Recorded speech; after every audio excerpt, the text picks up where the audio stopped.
C'est le successeur désigné de Claude Fita, le maire qui ne se représente pas. Après 12 ans au conseil municipal, Blaise Aznar est décidé à prendre la place de maire.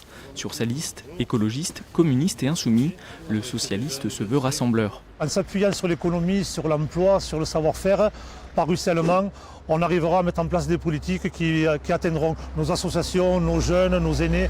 Le tout, c'est de créer du bien vivre ensemble sur un territoire qui a souffert par l'immobilisme d'une certaine époque de nos dirigeants, qui aujourd'hui retrouve une certaine dynamique et qu'il faut continuer à la développer. Face à la gauche, le Rassemblement national, arrivé en tête aux dernières élections. Le parti compte sur Julien Bacou pour s'établir à Groyet. Avec une délinquance en hausse de 9% l'an dernier, il mise sur la sécurité. Dans les mairies que l'on a pris en 2014, la sécurité a augmenté, la délinquance réduit à vue d'œil, les impôts baissent dans certaines villes. Changer la politique et faire une politique de bon sens, c'est possible. Donc c'est possible ailleurs, je ne vois pas pourquoi ce ne serait pas possible à Groyet. Lui a déjà connu une campagne municipale.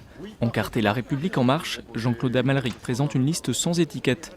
Il veut se dresser comme une troisième voie dans une commune qu'il juge bien mal en point.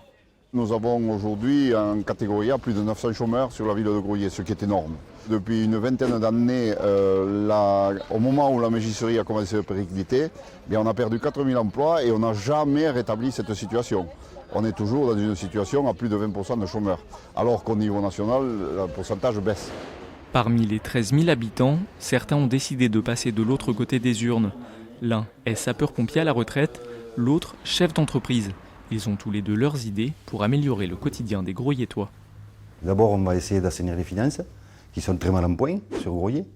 Et ensuite, effectivement, on va prendre notre baluchon sur le dos et puis on va aller faire le tour de France pour faire venir les entreprises. Si vous démarchez pas, si vous ne faites pas la démarche d'aller vers les entreprises, elles ne viendront pas sur Groyet naturellement. Nous allons salarier des médecins. Nous offrirons à ces médecins un local. Nous mettrons à leur disposition une secrétaire médicale, ce qui fait que le médecin ne fera que la partie noble de la médecine, parler, voir et écouter ses patients.